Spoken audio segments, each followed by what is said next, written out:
এ budget হতে হবে মানুষের খেয়ে পরে বেঁচে থাকার বাজেট। এ বাজেট হতে হবে স্বাস্থ্য ও শিক্ষা বান্ধব বাজেট। বাজেট প্রণয়নে আমাদের নীতিগত প্রস্তাবনা 1, এবারের বাজেট হবে মানুষের বেঁচে থাকার বাজেট। এবারের বাজেটে প্রাধান্য পেতে হবে মানুষের জীবিকা ও জীবন। 2, এবারের বাজেট হতে হবে করোনা সংকট নিরসন ও উত্তরণের বাজেট। 3, সুখী সমৃদ্ধশালী ও টেকসই অর্থনীতি গড়ে তোলার জন্য গ্রামীণ অর্থনীতি উন্নয়নের বিষয় বিবেচনায় আনতে হবে। 4, টেকসই উন্নয়নের জন্য চাই সমতাভিত্তিক উন্নয়ন। তাই তৃণমূল ও মধ্যম শ্রেণী মানুষের উন্নয়নে বিশেষ খেয়াল রাখতে হবে। নাহমাদুহু ওয়া নুসাল্লি আলা রাসূলিহিল কারীম, আম্মা বাদ, আউযু বিল্লাহি মিনাশ শাইতানির রাজিম, বিসমিল্লাহির রহমানির রহিম। আজ 1 জুন 2021 খ্রিস্টাব্দ, 19 শাওয়াল 1442 হিজরি, 18 জ্যৈষ্ঠ 1428 বঙ্গাব্দ মঙ্গলবার। দেশের সর্বস্তরের শিক্ষার্থীদের পক্ষ থেকে ইসলামী শাসনতন্ত্র ছাত্র আন্দোলনের 2021-22 অর্থ বছরের বাজেট প্রস্তাবনা অনুষ্ঠানে উপস্থিত ইসলামী শাসনতন্ত্র ছাত্র আন্দোলনের মোহতারাম কেন্দ্রীয় সভাপতি, এদেশের লক্ষ লক্ষ ছাত্রদের প্রাণের স্পন্দন মোহতারাম কেন্দ্রীয় সভাপতি নুরুল করিম আকরাম ভাই, উপস্থিত মোহতারাম কেন্দ্রীয় সহসভাপতি শরীফুল ইসলাম রিয়াদ ভাই সহ কেন্দ্রীয় নেতৃবৃন্দ, বিভিন্ন শাখা থেকে আগত দায়িত্বশীল বন্ধুগণ, সাংবাদিক বন্ধুগণ, সকলকেই জানাচ্ছি আমার প্রাণপ্রিয় সংগঠন ইসলামী শাসনতন্ত্র ছাত্র আন্দোলনের কেন্দ্রীয় কমিটির পক্ষ থেকে আন্তরিক শুভেচ্ছা ও অভিনন্দন। প্রিয় শিক্ষার্থী বন্ধুগণ, স্বাধীনতার 50 বছর উদযাপন করছে বাংলাদেশ। 1971 সালে এক রক্তক্ষয়ী যুদ্ধের মাধ্যমে আমরা এই স্বাধীনতা অর্জন করেছি। একদিকে কোভিড-19 সৃষ্ট বৈশ্বিক মহামারীর প্রকোপে বিপর্যস্ত মানুষের স্বাভাবিক জীবন, অপরদিকে দেশের স্বাধীনতার সুবর্ণ জয়ন্তীর সময়কাল চলছে। এমন এক সংকটময় ও তাৎপর্যপূর্ণ সময়ে 2021-22 অর্থ বছরের বাজেট ঘোষণা করবে বাংলাদেশ সরকার। বৈশ্বিক মহামারী করোনার প্রাদুর্ভাবে বিশ্ব আজ মহা দুর্যোগকাল অতিক্রম করছে। জীবন ও জীবিকার টানাপোড়েনে মানুষের জীবন ও খেয়ে পরে বেঁচে থাকার স্বপ্ন অনিশ্চয়তায় পতিত হয়েছে। দেশের সরকার করোনা সংকট নিরসনে কার্যকর পদক্ষেপ গ্রহণে বরাবরই ব্যর্থতার পরিচয় দিয়েছে। সরকারের এই ব্যর্থতায় জনজীবনে সামাজিক, রাজনৈতিক ও অর্থনৈতিক সংকট চরম আকার ধারণ করেছে। আমরা মনে করি এবারের বাজেট গতানুগতিক বাজেটের মতো হওয়া উচিত নয়। এবারের বাজেটে মাথায় রাখতে হবে করোনায় সৃষ্ট সংকটসমূহ। করোনা সংকট মাথায় রেখে প্রস্তাব রাখতে হবে বিশেষ বাজেট। এ বাজেটের প্রধান উদ্দেশ্য হবে করোনায় ক্ষতিগ্রস্ত অর্থনীতির স্বাভাবিক রূপ ফিরিয়ে আনা, জনগণের স্বাস্থ্যসেবা নিশ্চিত করা, সংকটে পড়া শিক্ষা ব্যবস্থা গতিশীল করা ও সামাজিক নিরাপত্তার বিষয়ে বিবেচনায় গ্রহণ করা। কিন্তু আমরা দেখেছি সরকার করোনার প্রথম ঢেউয়ের মধ্যে 2020-21 অর্থ বছরের বাজেট প্রণয়ন অনুসরণ করেছে প্রথাগত চিরাচরিত যে রীতি, সেই রীতি তারা অনুসরণ করেছে। 2020-21 অর্থ বছরের বাজেট ছিল জনতুষ্টির বাজেট। 2020-21 সেশনের বাজেট করোনার প্রথম ঢেউয়ে সৃষ্ট অর্থনৈতিক সংকট মোকাবেলায় চরমভাবে ব্যর্থ হয়েছে। কোভিড-19 সৃষ্ট প্রাদুর্ভাবে এক অভাবনীয় পরিবর্তনের মধ্য দিয়ে যাচ্ছে পৃথিবীর অর্থনীতি, রাজনীতি, সামাজিক নিরাপত্তা ও শিক্ষা ব্যবস্থা। করোনায় সৃষ্ট সংকট মাথায় রেখে পৃথিবীর বড় বড় অর্থনৈতিক শক্তিশালী দেশসমূহ পরিবর্তন এনেছে তাদের অর্থনৈতিক ব্যবস্থায়, করছে অর্থনৈতিক বিকেন্দ্রীকরণ। কিন্তু আমরা হতাশার সাথে লক্ষ্য করছি বাংলাদেশ সরকার এবারও গতানুগতিক বাজেট প্রণয়নের পথে হাঁটছে। বিভিন্ন পত্রিকার তথ্য মতে আমরা জানতে পেরেছি এবারের বাজেটের পরিমাণ 6,03,681 কোটি টাকা। খাতভিত্তিক বাজেট বরাদ্দে অনুসরণ করতে যাচ্ছে স্বাভাবিক পথ, অথচ বাংলাদেশে এখন সংকট চলছে, জরুরি অবস্থা চলছে। তাহলে এই স্বাভাবিক ও জরুরি অবস্থার মধ্যে পার্থক্য কোথায়? আমরা প্রশ্ন করতে চাই, সরকার করোনা সংকটে নতুনত্ব ও অভিনবত্ব কী নিয়ে আসতেছে? এ বাজেটে স্বাভাবিক নিয়ম থেকে বেরিয়ে এসে কর্মসংস্থান এবং জনমানুষের জীবন ও জীবিকার কথা চিন্তা করতে হবে। জাতির মেরুদণ্ড শিক্ষা ব্যবস্থা নিয়ে ভাবতে হবে। সর্বোপরি এ বাজেটে আমাদের অগ্রাধিকার পেতে হবে জীবন, জীবিকা ও শিক্ষা ব্যবস্থা। তাই এ বাজেট হতে হবে মানুষের খেয়ে পরে বেঁচে থাকার বাজেট। এ বাজেট হতে হবে স্বাস্থ্য ও শিক্ষা বান্ধব বাজেট। সরকারের পক্ষ থেকে দেশের মাথাপিছু আয় বৃদ্ধি পেয়ে 2,227 মার্কিন ডলার হয়েছে বলে দাবি করা হলেও দেশের সার্বিক পরিস্থিতি বিবেচনায় তা প্রতীয়মান হয় না। সরকারের সাথে জড়িত নির্দিষ্ট একটি পুঁজিবাদী ব্যবসায়ী চক্রের অর্থনৈতিক চাকা বহুগুণে বৃদ্ধি পেলেও শুধু খেয়ে পরে বেঁচে থাকার জন্য এদেশের 4 কোটির অধিক মানুষ দিবাস্বপ্ন দেখছে। বিশ্বব্যাংকের গবেষণা বলছে দেশের মানুষের আয় কমেছে 37%। দেশে নতুন করে চরম দারিদ্র্য সীমার নিচে চলে গিয়েছে 2,45,00,000 মানুষ। তাহলে মাথাপিছু আয় বাড়ছেটা কোথায়? দেশের জাতীয় আয়ের বিরাট অঙ্কের টাকা বিদেশে পাচার হয়ে যাচ্ছে। ওয়াশিংটন ভিত্তিক আন্তর্জাতিক সংস্থা GFI এর গবেষণা মতে দেশ থেকে বিদেশে পাচার হওয়া টাকার হার অস্বাভাবিক হারে বৃদ্ধি পেয়েছে। TIB এর তথ্য মতে বাস্তব সত্য আরও নিদারুণ ও ভয়াবহ। দেশের স্বাস্থ্য রক্ষায় বিদেশে অর্থ পাচার রোধে সরকারকে আন্তরিক ও কার্যকর ভূমিকা নেয়ার বিনীত অনুরোধ জানাচ্ছি। করোনা সংকট বিবেচনা করে 2021-22 অর্থ বছরের বাজেটে অর্থ বরাদ্দের প্রাধান্য সংক্রান্ত প্রস্তাবনাসমূহ। প্রস্তাবনা 1, স্বাস্থ্য খাত। করোনার প্রাদুর্ভাবে জনগণের সামনে উন্মোচিত হয়েছে দেশের স্বাস্থ্য খাত কতটা দুর্বল ও ভঙ্গুর। ফুটে উঠেছে স্বাস্থ্য খাতের চরম দুরবস্থা, ফুটে উঠেছে স্বাস্থ্য খাতের সীমাহীন দুর্নীতি। চিকিৎসা সামগ্রীর অভাবে রোগী হাসপাতালে ভর্তি হতে পারছে না, এর পূর্বেই অ্যাম্বুলেন্সেই সে মারা যাচ্ছে। বিগত 10 বছরের স্বাস্থ্যসেবার ADB বাস্তবায়ন চলতি বছরের সবচেয়ে কম। উন্নয়ন কার্যক্রমও সবচেয়ে কম বাস্তবায়িত হয়েছে চলতি বছরে। মহামারীর এই সময়ে স্বাস্থ্য খাতে ব্যয় বাড়েনি। বরাদ্দের মাত্র 25.46% ব্যয় করতে পেরেছে স্বাস্থ্য বিভাগ।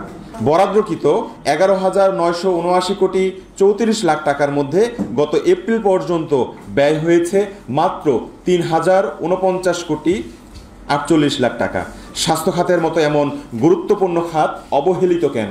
তাহলে বিশাল বাজেট প্রণয়ন করে লাভটা কি আমাদের? প্রিয় উপস্থিতি, সারা বিশ্বে যখন স্বাস্থ্য খাত বিবেচনায় নিয়ে সারা বিশ্বের বড় বড় অর্থনৈতিক দেশসমূহ বরাদ্দ বৃদ্ধি করেছে স্বাস্থ্য খাতের মতো একটি মৌলিক প্রয়োজনীয় সেবাকে আজ বাংলাদেশে পণ্যে পরিণত করা হয়েছে। 2019 সালের তথ্য মতে বাংলাদেশের জনগণকে মাথাপিছু 72% স্বাস্থ্যসেবা গ্রহণে ব্যয় বহন করতে হয়েছে, যা দক্ষিণ এশিয়ার সবচেয়ে বেশি। প্রথম আলোর 2019 সালের 4 ফেব্রুয়ারির তথ্য মতে স্বাস্থ্যসেবার ব্যয়ভার মেটাতে প্রতি বছর 60 লাখ মানুষ দারিদ্র্য সীমার নিচে চলে যাচ্ছে। অর্থাৎ সরকার স্বাস্থ্য খাতকে সর্বাধিক গুরুত্ব দেওয়ার প্রচার করলেও বাস্তবতা হলো ভিন্ন। আমরা দেখেছি একদিকে অপ্রতুল বরাদ্দ, অপরদিকে সীমাহীন দুর্নীতি।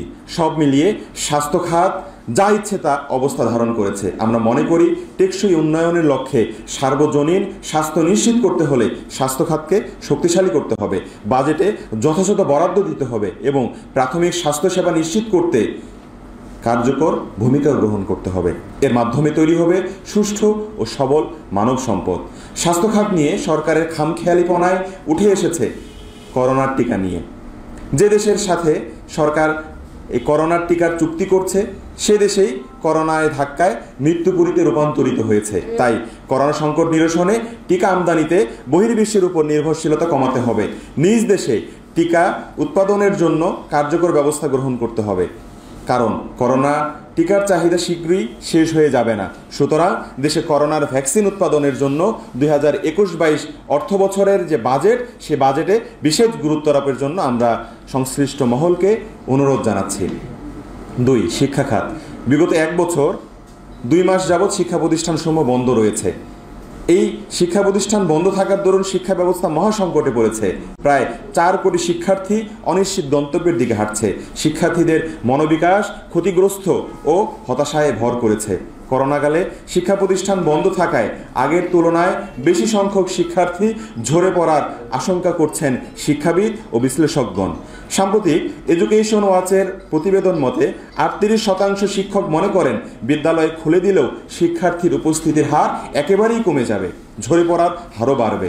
শিক্ষার্থীরা বিভিন্ন পেশায় যুক্ত হয়ে যাচ্ছে। দেশের আগামী প্রজন্মের ভবিষ্যৎ চিন্তা করে শিক্ষাবান্ধব সমাজের কথা মাথায় নিয়ে ঝরে যাওয়া শিক্ষার্থীদের শিক্ষা প্রতিষ্ঠানে ফিরিয়ে নিয়ে আসার জন্য রাষ্ট্রীয় আর্থিক সহায়তা ও শিক্ষাবৃত্তি প্রদানের জোর দাবি জানাচ্ছি। দেশের চলমান শিক্ষা ব্যবস্থা পুরোটাই পশ্চিমা আদলে সাজানো, যা বাস্তবতা উপেক্ষিত, এদেশের মানুষের মন মগজ বিরোধী, এদেশের মানুষের ইসলাম বিধৌত বাঙালি সংস্কৃতি বিরোধী। আমাদের দেশের শিক্ষা ব্যবস্থার নতুন জ্ঞান নির্মাণ, দক্ষতার বিকাশ ও সচেতন নাগরিক তৈরিতে ব্যর্থ। দীর্ঘ 50 বছরেও আমাদের দেশের শিক্ষাবিদ ও বুদ্ধিজীবীদের সমন্বয়ে সরকার একটি জাতীয় শিক্ষাক্রম প্রস্তাব করতে পারেনি, যা নিয়ে সচেতন মহলে রয়েছে চাপা ক্ষোভ, না পাওয়ার কষ্ট। আমরা দেখেছি করোনা সংকটে ইন্টারনেট ব্যবহারের গুরুত্ব আরও বেশি প্রতীয়মান হয়েছে। গ্রামগঞ্জে টেলিভিশন থাকে না, ইন্টারনেটের অধিক দাম, দুর্বল নেটওয়ার্কের কারণে ভার্চুয়াল ক্লাসগুলো আমরা ঠিকমতো করতে পারছি না।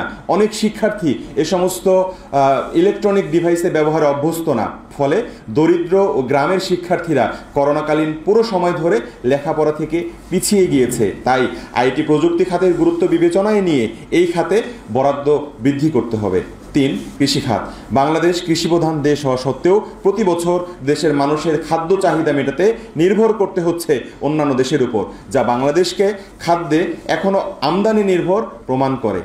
গ্রামীণ অর্থনীতি উজ্জীবন, সবুজ শিল্পায়ন ও অর্থনীতির অবকাঠামোগত উন্নয়নে সরকারকে উদ্যোগী হতে হবে। কৃষিপণ্যের ন্যায্য মূল্য পেতে যথাযথ ভর্তুকির ব্যবস্থা করতে হবে। নতুন উদ্যোক্তাদের প্রাধান্য দিতে হবে।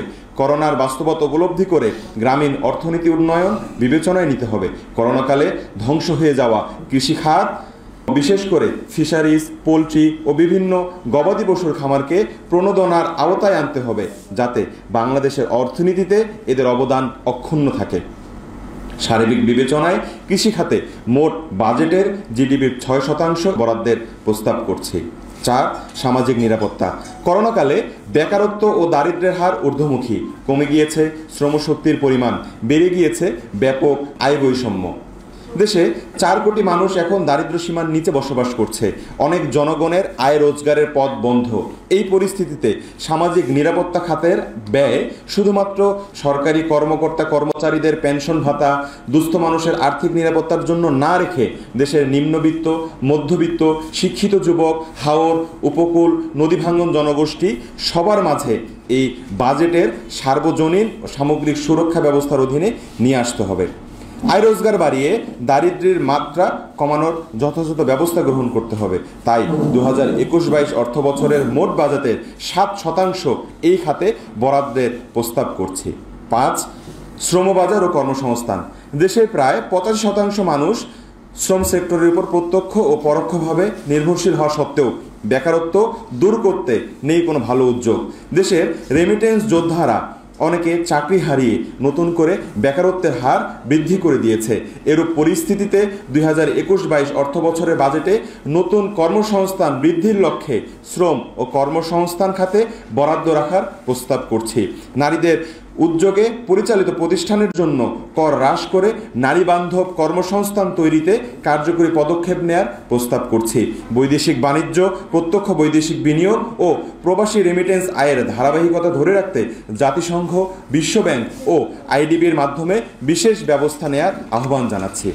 করোনাকালে পারিবারিক ভোগ কমে যাওয়ার কারণে অর্থনীতিতে ব্যাপক মন্দা দেখা দিয়েছে। তাই চলতি বাজেটে অর্থনীতির চাকা গতিশীল রাখতে সরকারকে কার্যকরী উদ্যোগ নিতে হবে। আন্তর্জাতিক বাজারের অনিশ্চয়তার পরিপ্রেক্ষিতে দেশীয় বাজারকে কেন্দ্র করে নতুন শিল্প প্রতিষ্ঠান গড়ে তোলার জন্য উদ্ভাবনী পদক্ষেপ নিতে হবে। 6. জলবায়ু। গোটা বিশ্বে আজ উদ্বেগ ও উৎকণ্ঠার বিষয় হয়ে দাঁড়িয়েছে জলবায়ু। জলবায়ুর পরিবর্তনের ফলে জীববৈচিত্র্যে এসেছে নানা পরিবর্তন, মানুষসহ প্রাণীকুল হয়ে পড়েছে অস্তিত্ব সংকটে। তবে এর জন্য বাংলাদেশ দায়ী নয়। শিল্পোন্নত দেশসমূহকেই বিশ্বের জলবায়ু পরিবর্তনের জন্য দায় নিতে হবে। জলবায়ু পরিবর্তনে সৃষ্ট সংকট নিরসনে শিল্পোন্নত দেশসমূহকে এগিয়ে আসতে হবে। এক্ষেত্রে বাংলাদেশ জলবায়ু পরিবর্তনের বিষয়ে বিশ্ব জনমত গঠনে কার্যকর ভূমিকা পালন করতে পারে। দেশে বেশি পরিমাণ বৃক্ষরোপণ, খাল খনন, নদী নালা, জলাভূমি পুনরুদ্ধার ও পরিকল্পিত সবুজ নগরী গড়ে তুলতে সরকারকে কার্যকরী উদ্যোগ গ্রহণ করতে হবে। সুন্দরবন সহ দেশের বনায়ন রক্ষায় নীতিগত সিদ্ধান্ত গ্রহণ করতে হবে। তাই 2021-22 অর্থ বছরের বাজেটে জলবায়ু বিষয়ে উপযুক্ত বাজেট প্রণয়নের জন্য আমরা জোর দাবি জানাচ্ছি। বাজেট প্রণয়নে আমাদের নীতিগত প্রস্তাবনা 1, এবারের বাজেট হবে মানুষের বেঁচে থাকার বাজেট। এবারের বাজেটে প্রাধান্য পেতে হবে মানুষের জীবিকা ও জীবন। 2, এবারের বাজেট হতে হবে করোনা সংকট নিরসন ও উত্তরণের বাজেট। 3, সুখী সমৃদ্ধশালী ও টেকসই অর্থনীতি গড়ে তোলার জন্য গ্রামীণ অর্থনীতি উন্নয়নের বিষয় বিবেচনায় আনতে হবে। 4, টেকসই উন্নয়নের জন্য চাই সমতাভিত্তিক উন্নয়ন। তাই তৃণমূল ও মধ্যম শ্রেণী মানুষের উন্নয়নে বিশেষ খেয়াল রাখতে হবে। বাজেট বাস্তবায়ন নিয়ে আমাদের সুপারিশমালা। এবারের বাজেটে গ্রামীণ অর্থনীতি, কৃষি ও গ্রামীণ অকৃষি খাতের প্রবৃদ্ধিতে জোর দিতে হবে। বৈদেশিক মুদ্রা আয়ের জন্য রপ্তানি খাতকে প্রাধান্য দিতে হবে। 2, আমরা মনে করি পুঁজিবাজারের সংকট অর্থ সংকট নয়, বরং সমস্যাটি হচ্ছে সুশাসন এবং প্রাতিষ্ঠানিক কাঠামোর দুর্বলতা। তাই অর্থনীতির শৃঙ্খলা নিয়ন্ত্রণে বাজারে শুধু নতুন অর্থ সরবরাহ না করে রাজনৈতিক অর্থনৈতিক দুষ্ট চক্রকে ভেঙে ফেলতে হবে এবং পুরো অর্থনীতি শুধু গার্মেন্টস নির্ভর না রেখে অর্থনীতিকে টেকসই করতে অর্থনৈতিক বিকেন্দ্রীকরণ করতে হবে। 3, কর ফাঁকি এবং মুদ্রা ফাঁকি বন্ধ করতে বিশেষ ব্যবস্থা নিতে হবে। 68% করদাতা করের আওতার বাহিরে রয়ে গিয়েছে। এজন্য এনবিআর এর সক্ষমতা বৃদ্ধি করতে হবে। এক্ষেত্রে শুধু ঢাকা ও চট্টগ্রাম নয়, বরং দেশব্যাপী তাদের কার্যক্রম বাস্তবায়নে কার্যকর পরিকল্পনা নিতে হবে। 4, কালো টাকা সাদা করার ব্যবস্থা বাতিল করতে হবে। 5, এডিপি বাস্তবায়নের হার খুবই কম, আমলাদের অদক্ষতার কারণেই এটা হয়ে থাকে। এই অবস্থার পরিবর্তন করতে হবে। 6, অপ্রয়োজনীয় ব্যয় কমাতে হবে। 7, এডিবি বাস্তবায়নের ক্ষেত্রে প্রায়োগাধিকার ভিত্তিক প্রজেক্ট বাছাইপূর্বক বাস্তবায়ন করতে হবে। এক্ষেত্রে প্রায়োগাধিকার ভিত্তিতে স্বাস্থ্য, কৃষি, শিক্ষা, সামাজিক সুরক্ষা, কর্মসংস্থান এগুলোকে বিশেষ প্রাধান্য দিতে হবে। 8, নিত্য প্রয়োজনীয় দ্রব্যের সরবরাহ সচল রাখতে হবে। আমদানির ক্ষেত্রে খাদ্য সামগ্রী করের হার কমাতে হবে। 9, বাংলাদেশে কর্মরত বিদেশিদের কর ফাঁকি বছরে 12,000 কোটি টাকা। এই বিশাল কর ফাঁকি রোধ করে কর আদায় করতে কার্যকর পদক্ষেপ গ্রহণ করতে হবে। 10, জনপ্রশাসনে বাজেট কমিয়ে 12% রাখতে হবে। এছাড়াও প্রশাসনিক ব্যয় ও মন্ত্রী আমলাদের বেতনে শতকরা 60% খরচ কমাতে হবে। সরকারি গাড়ি, জ্বালানি, বিদ্যুৎ সহ আনুষঙ্গিক ব্যয়ে শতকরা 50% কমাতে হবে। 11, বিদেশের টাকা পাচার রোধ, ঋণ খেলাপি বন্ধ এবং সরকারি বিভিন্ন প্রকল্পে 10 টাকার জিনিস 1000 টাকার ক্রয়ের মতো জালিয়াতি বন্ধ করতে কার্যকরী পদক্ষেপ গ্রহণ করতে হবে। পরিশেষে বলতে চাই, বাজেট শুধুমাত্র আয় ও ব্যয়ের হিসাব নয়, আয় ও ব্যয়ের বাহিরে গুরুত্বপূর্ণ বিষয় হলো আর্থিক নীতি। সেই আর্থিক নীতি নির্ভর করে সরকারের রাজনৈতিক নীতির উপর। স্বাধীনতার সুবর্ণ জয়ন্তীর সন্ধিক্ষণে দেশের অর্থনীতি আমরা কোন নীতির উপর দেখতে চাই সেই বিষয়ে সিদ্ধান্ত নেওয়া জরুরি। তাই আগামী টেকসই উন্নয়নের কথা চিন্তা করে নীতি হিসাবে আমরা প্রস্তাব করছি সমতাভিত্তিক উন্নয়ন ও দুর্নীতিমুক্ত অর্থনীতি। আমরা বিশ্বাস করি একটি দেশের অর্থনীতি তখনই জনবান্ধব ও টেকসই হয়ে উঠবে যখন উন্নয়নে থাকবে সমতা, অর্থনীতির বিভিন্ন খাত হবে দুর্নীতিমুক্ত। তাই সুখী, সমৃদ্ধশালী ও জনকল্যাণমূলক বাংলাদেশ গড়ে তুলতে 2021-22 অর্থবছরের বাজেট হোক বাস্তববাদী, সমতাভিত্তিক, পরিবেশ বান্ধব, স্বাস্থ্য ও শিক্ষা বান্ধব। আল্লাহ হাফেজ, সবাইকে ধন্যবাদ।